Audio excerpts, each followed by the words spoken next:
Assalamualaikum. Jangan lupa like, comment, and subscribe. Bye.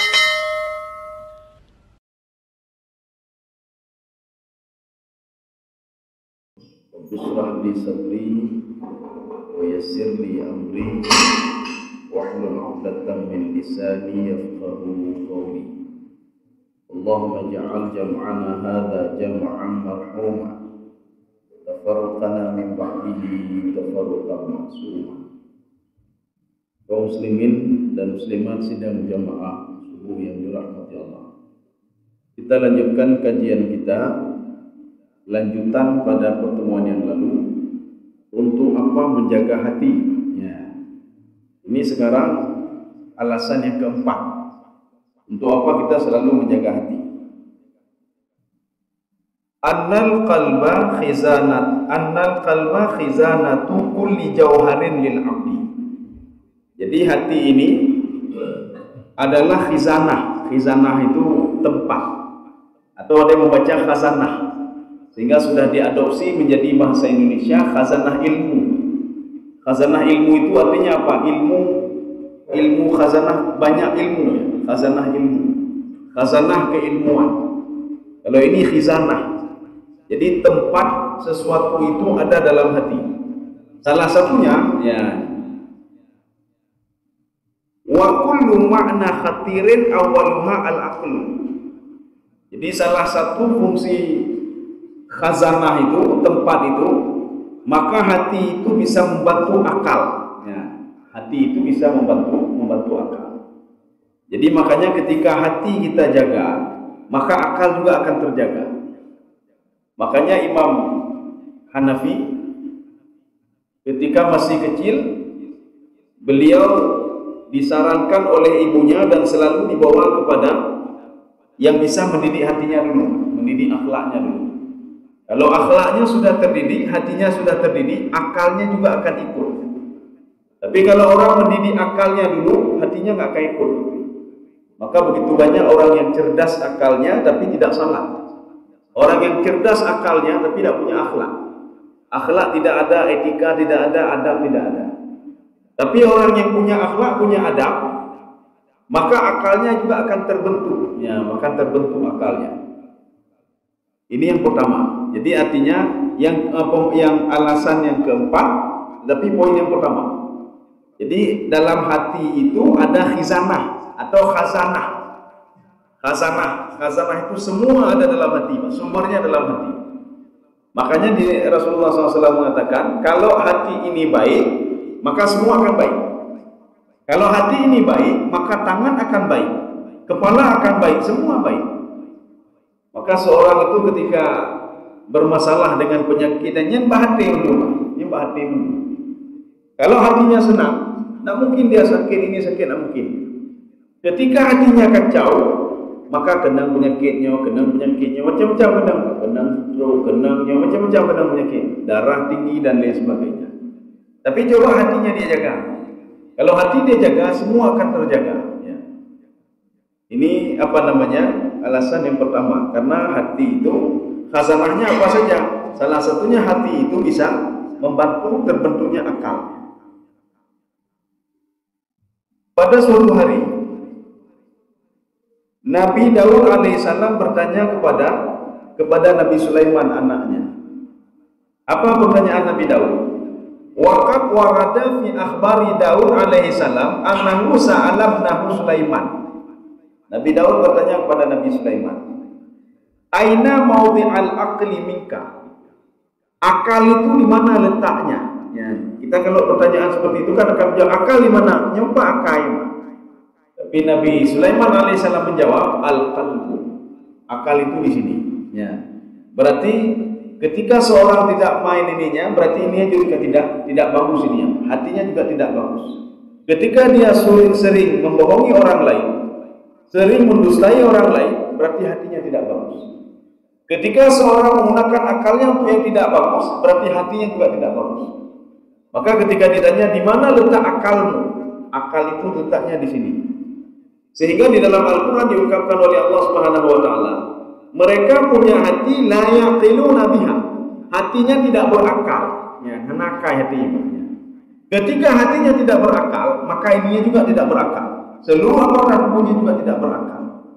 Maka dia akan berbuat seperti makhluk Allah yang tidak punya akal. Dia makan punya orang lain, ambil punya orang lain, tidak mau tahu dia halal haram. Kenapa? Masalahnya di hati. Masalahnya di hati. Ini masih tentang hati. Yang dimaksud hati di sini, ya dalam kitab Syaratul Talibin ini, a'ni bil qalbi huna al-latifah laisa mudghah. Jadi hati itu bagaimana? Bukan mudghahnya, mudghah itu dagingnya, tidak, bukan dagingnya. Tetapi al-latifah. Latifah apa? Yang dirasakan oleh daging itu. Ya, itulah yang tentang hati. Jadi bukan hati yang maksud ini jantung, jantung. Jadi bukan liver. Kalau liver kan agak panjang sedikit. Tapi kalau hati itu jantung yang dimaksud itu, dalam bahasa kita saja kita sudah mengubah menjadi hati. Padahal sebenarnya jantung ya. Kan segenggam. Jadi semua orang itu satu genggam. Kalau ingin tahu sebesar apa jantung itu, adalah satu genggam. Maka yang dimaksud dengan jantung atau hati di sini adalah laisa mudghah. Bukan bentuknya yang seperti itu, tetapi apa? Al-latifah yang dihasilkan oleh hati itu. Kalau dalam bahasa kita sanubari ya. Umat truklah mati lunnya. Lun benci kesimpulan truklah hati ya. Artinya apa? Hati kita kan begini medakdu. Hati kita medakdu. Kalau kita dikata-katain oleh orang lain, umat jumpa tekik hati lu. Nah, inilah itu kata-kata hati al-latifah. Yang bisa dirasakan itulah hati. Yang diceritakan di sini hati itulah al-latifah itu. Kaum muslimin sedang jemaah yang dirahmati Allah. Ada sebuah hadis qudsi di sini yang dikutip oleh pensyarah.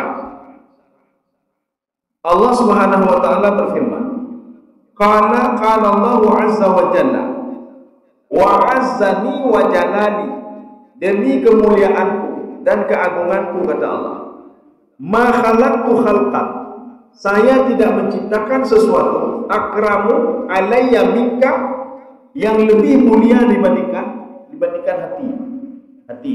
Kenapa? Ada apa dengan hati? Bika akhidun, dengan hati ini Allah Subhanahu wa taala mengazab seseorang. Makanya ketika kita diberikan musibah, ini ada masalah dengan hati. Ketika doa kita ditolak oleh Allah, ada masalah dengan hati. Ketika kita bermasalah diberikan pahala, juga berhubungan dengan hati. Wa bika mu'tiyah, karena hatimu itu juga saya memberikan nikmat kepadamu, memberikan rezeki kepadamu. Karena hati juga tadi. Wa bika uthib, dengan hati itu juga, gara-gara hati bersih, saya berikan pahala. Makanya kalau kita salat itu, hati kita itu entah kemana-mana, bukan karena Allah, maka nampak pahala. Jangan pernah harap pahala. Makanya dengan hati itu dapat pahala. Maka kenapa kita disuruh untuk terus memperbaiki hati? Wa bika wa'ati, dengan hati tadi seperti tadi itu juga, saya mengazab sebulan. Saya mengazab ketika sakaratul maut, gara-gara hatinya berhati. Saya mengazab dia ketika di alam barzakh, gara-gara hati juga berhati. Saya mengazab dia ketika di padang mahsyar, gara-gara hati juga. Wa'ati. Ini kita bisa melihat nanti di dalam hadis qudsi. Hadis qudsi itu sudah diadopsi oleh pengarang Syekh Zaini Dahlan. Beliau mensyarah kitabnya Imam Ghazali, Minhajul Abidin. Kemudian beliau syarah. Ini yang kita baca ini syarah. Sedangkan yang kita baca tadi di atas tadi adalah teks aslinya Minhajul Abidin. Kaum muslimin sedang jemaah dirahmati Allah. Ini yang pertama, akal.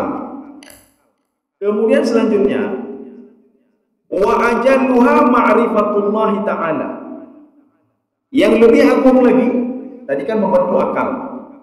Makanya ajarkan akhlak kepada anak, ajarkan etika kepada anak. Bagaimana etika dengan Allah, etika dengan masyarakat, etika makan, etika minum, etika bergaul dan lain sebagainya. Etika ibadah, etika dulu ajarkan. Jangan ajarkan otaknya dulu. Nanti kalau sudah pandai otaknya, dia nak mau lagi nanti. Pandaikan dulu hatinya. Setelah hatinya cerdas, nanti hati sendiri akan membentuk akal yang baik. Wa ajaluha ma'rifatullah. Tadi bisa membentuk akal hati. Kemudian yang kedua, wa ajaluha ma'rifatullah. Kita bisa mengenal Allah rupanya. Kita mengenal Allah dengan hati yang bersih. Jadi bukan mengenal Allah dengan otak. Makanya orang kafir kenapa tidak pernah ketemu ketika mencari penelitian dan lain sebagainya? Karena menggunakan otaknya, bukan menggunakan hatinya. Dia mengkaji Al-Quran, dia mengkaji Islam, tapi tidak akan pernah ketemu dia dekat dengan Allah. Kenapa? Dia mempergunakan otaknya untuk bisa dekat dengan Allah, tidak mempergunakan hatinya. Jadi makanya ada dalam satu kajian, Ibnu Arabi mengatakan kalau ingin dekat dengan Allah, maka lakukanlah mujarradah. Mujarradah itu apa? Bersihkan hatimu dari syirik kepada yang lain. Kalau ingin minta tolonglah kepada Allah. Ingin minta rezekilah kepada Allah. Ingin minta perlindunganlah kepada Allah. Kalau yakinlah kepada Allah. Jangan yakin kepada si fulan, yakin kepada si fulan. Saya kalau tidak dipekerjakan sama bapak itu kadu ilun.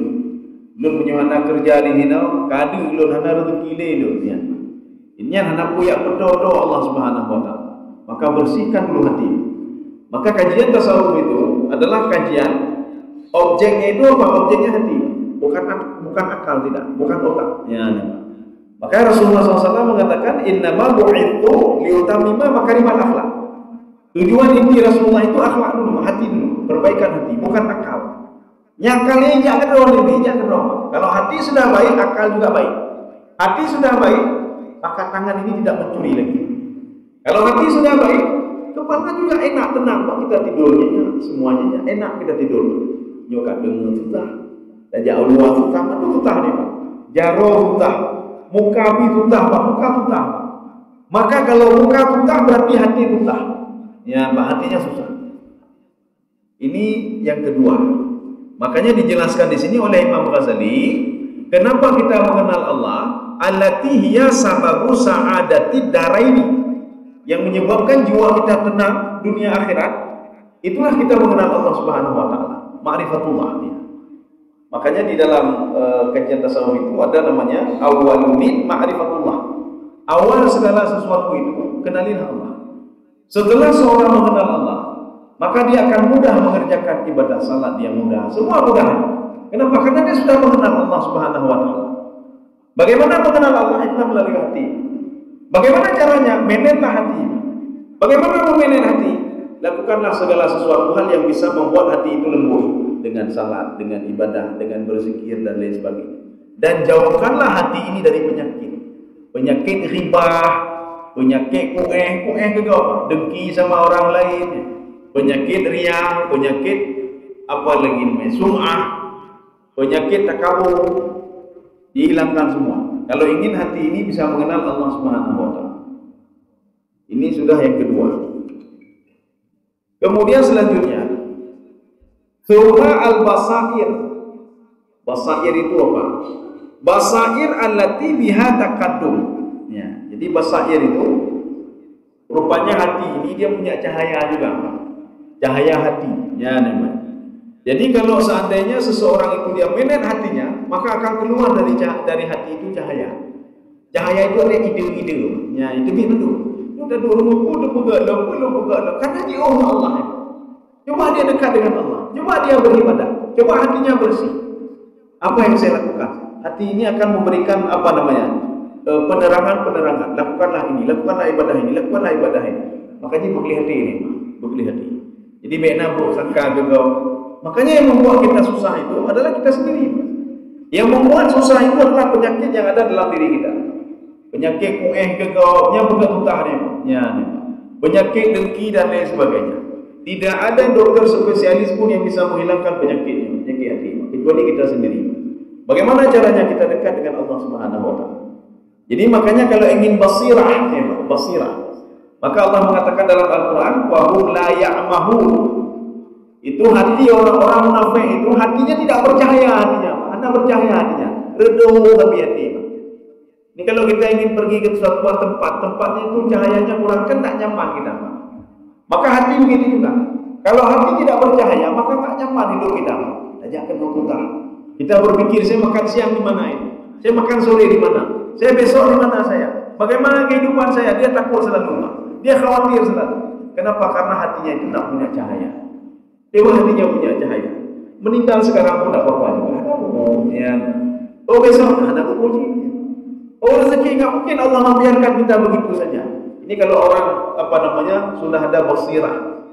Jadi ya'mahun itu dalam Al-Quran ada disebutkan oleh Allah la ya'mahun. Satu lagi nanti ada umyun.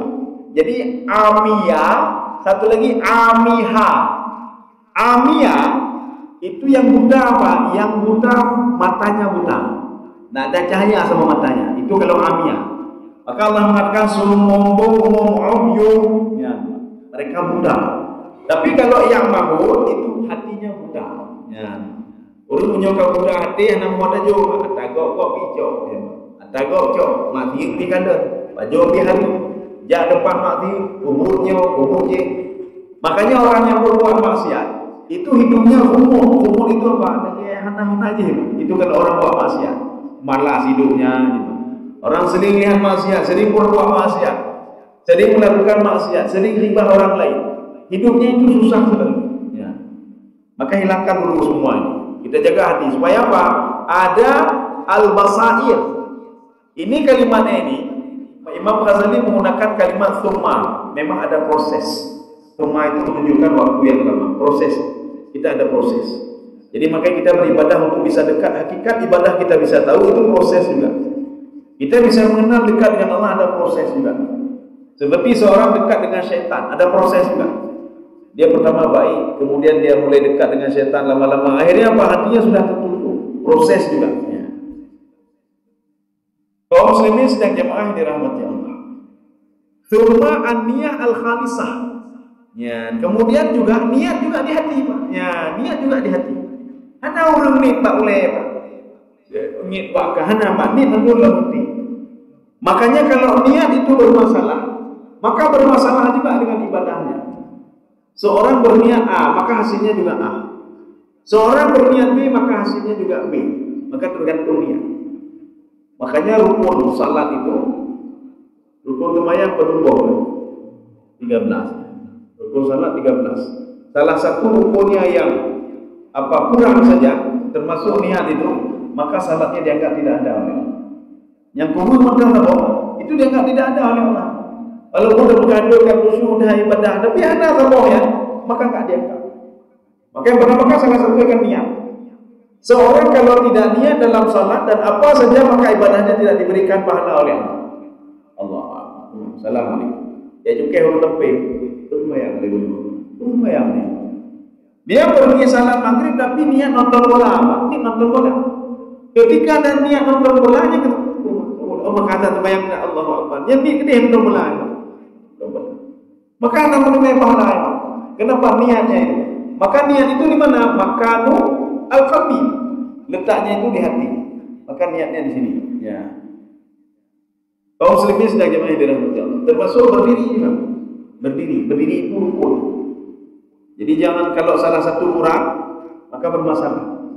Ulun hailum bedah krik-krik halun tumayang kibanjara. Kuatnya takbir bedah orang lain. Ketika takbir bangun saja dulu. Allah. Bangun saja dulu. Setelah itu baru dulu. Saya pernah tanya seorang jemaah, Bapak kenapa dulu? Apa jawabnya? Hata kau kalau dalam kipan je, memang hata kau dulu dari rumah ke rumah ke depan, bukan tengok saja. Dari rumah ke depan. Makanya begini saja. Dalam fikih itu begini. Seorang yang tidak bisa berdiri memang tak bisa ini lagi dia. Ya, nggak mungkin lagi. Makanya dulu itu pun harus berdiri dulu. Jadi Allah takbir berdiri dulu. Setelah itu baru dia dulu. Ya, baru dia dulu. Jangan nanti bermasalah kita. Bermasalahnya apa? Kata mayang adanya. Tapi tidak diperhitungkan oleh Allah Subhanahu Wa Taala. Berbeda takbir sambil duduk dengan takbir sambil berdiri. Kalau sambil duduk lagi doa Allah. Biasa orang. Tapi ketika sambil berdiri, semua ini akan aktif semuanya, Pak. Semua akan aktif. Otak aktif, hati aktif, semua aktif. Tapi kalau duduk, ya hanya aktif nih maka Jadi makanya berdiri itu rukun. Kemudian setelah itu apa lagi? Niat takbiratul ihram. Nya beriwana takbiratul ihram. Nya nang pahala sembahyang. Kalau seandainya wajib dalam salat itu kita bisa sujud sahwi, tapi kalau rukun dalam salat tak bisa sujud sahwi, tak bisa sujud. Ini kebanyakan ketika kita keliru dalam ketika masbuk. Jadi salat maghrib atau salat subuh tadi berjamaah. Salat rakaat pertama imam sudah rukuk Allahu Akbar. Mengepluk ke makmum. Maka yang mengapa supaya dapat rakaat pertama. Karena rakaat pertama itu dapat ketika rukuk. Kalau sudah bangun rukuk enggak dapat lagi rakaat pertama. Beliau datang cepat-cepat masuk ke dalam masjid, Allahu Akbar, langsung rukuk. Maka yang kurangnya apa? Takbiratul ihram tak ada. Jadi bagaimana caranya? Kata Imam Asy-Syafi'i, fakabbir takbiratul ihram. Kalau kamu masuk, kata Imam Syafi'i, fakabbir takbiratul ihram. Allahu Akbar. Berdiri dulu. Tsumma iqra' ma tayassara minal Fatihah. Bacalah yang mudah dari Fatihah. Bismillahirrahmanirrahim. Kamu mudah. Bismillahirrahmanirrahim. Allahu Akbar. Yuk, Allahu Akbar. Allahu Akbar. Ya. Ada sebagian Allahu Akbar langsung. Artinya apa? Tidak ada takbiratul ihram. Bagaimana mau salatnya diterima oleh Allah? Ya. Kita rugi saja kita salat. Tapi rukunnya sudah kita tinggalkan. Jadi makanya takbiratul ihram saja dulu. Walaupun nanti imam yang lain mengatakan tidak usah baca Fatihah, termasuk Imam Maliki dan Imam Hanafi. Kata beliau, fakabbir takbiratul ihram. Sudah, kemudian ikutilah imam. Allahu Akbar. Tapi Imam Syafi'i, karena kita Syafi'i. Artinya Syafi'i apa? Yang kita pelajari itu banyak dari Imam Syafi'i. Artinya ini fikih-fikih Syafi'i, model-model Syafi'i. Boleh, boleh, apa tidak boleh. Jadi maka beliau mengatakan fakabbir takbiratul ihram wa qra' ma tayassara minal Fatihah. Bacalah yang mudah dari Fatihah. Bismillahirrahmanirrahim. Allahu Akbar. Kalaupun tidak terkejar, berarti ulang lagi nanti tambah, bukan ulang, tambah satu rakaat lagi. Ketika kita Allahu Akbar, kita sampai rakaat. Sudah. Tapi ikuti terus. Nanti tambah satu rakaat. Ini tempatnya di mana? Tempatnya di hati. Termasuk rukuk itu juga. I'tidal. Karena rukuk langsung sujud. Setelah itu sujud. Setelah sujud, duduk antara dua sujud. Maka kalau ada orang lupa sujud, biasanya lupa sujud kedua. Ketika habis sujud pertama, mati. Dia berdua ke sujud. Bukan dua. Mungkin berdua dengan Allahu Akbar. Lupa sujud lagi tadi. Jadi sujud kedua. Maka salatnya harus ulang. Kalau nanti ada orang yang lihat atau CCTV berada, aidku, drone tujuh, gunung tiga tujuh. Anak tujuh tuan tu, nyan hanapu yang tujuh tahu. Allahu Akbar tujuh tahu, hanapu yang tujuh tahu. Harus ulang salatnya. Kenapa? Karena itu berkaitan dengan rukun. Ya, nampak. Kemudian tumakninah. Tumakninah itu apa? Tenang, ketenangan. Jadi Allah Akbar, Allah Akbar, Assalamualaikum. Benar Allah Akbar. Di mana tumakninahnya, Pak? Untuk apa kita mengejar jumlah yang banyak tapi tidak dapat tumakninah? Yang salat kita ditolak oleh Allah Subhanahu wa taala. Kita kalau buat proposal kan begitu juga. Ajak kelompok kan, Assalamualaikum. Ketemu dalam iman. Ya, sampai kau iman yang lain. Urut kaji ni awal dulu. Anak-anaknya enggak, dia ngomong enggak jelas ni. Kita kan Allah Akbar. Sami Allah Akbar. Tolong ambil yang punya kaji ni. Kalau ambil yang punya buka kaki di dalam. Jadi tumakninah itu adalah salah satu rukun. Maka ada seorang pemuda yang disuruh ulang oleh Rasulullah salatnya sampai 3 kali. Dan yang ketiga juga tidak berubah. Sehingga pemuda tadi mengatakan, ya Rasulullah, apa salah saya? Saya sudah melakukan seperti ini seumur hidup saya. Kamu tidak ada tumakninah, kata Rasulullah. Hanya tumakninah. Ketika kamu berdiri, tenangkan dulu jiwamu. Ketika kamu rukuk, Allahu Akbar, tenangkan jiwamu. Subhana rabbiyal azim wa bihamdihi. Tenang jiwamu. Ya kalau tenang jiwa, subhanallah, lakal hamd. Allahu Akbar, subhanallah, Allahu Akbar. Hanya tenang jiwamu. Maka salatnya ditolak oleh Allah Subhanahu wa taala. Kemudian juga setelah itu duduk antara dua sujud. Nah, orang duduk antara Allahu Akbar, Allahu Akbar. Ya. Atau dia lupa duduk antara dua sujud. Kemudian tahiyat, at-tahiyatu. Ada orang kabeh tahiyat itu salam juga. Lupa salawat kepada Nabi. Salawat juga rukun ya, Pak. Jadi salawat itu rukun. Maka kita baca betul tadi, setengah-setengah ya, Pak. Ada at-tahiyatul barakatuh. Assalamualaikum. Salawat itu juga rukun. Salam juga rukun. Ya, salam. Maka dia mengatakan salam pertama itu rukun, salam yang kedua itu wajib. Ya, atau salam pertama rukun, salam kedua pun tak apa-apa sebenarnya. Maka besarkan yang pertama dan kecilkan yang kedua. Kaum muslimin sedang jemaah yang terakhir tertibnya.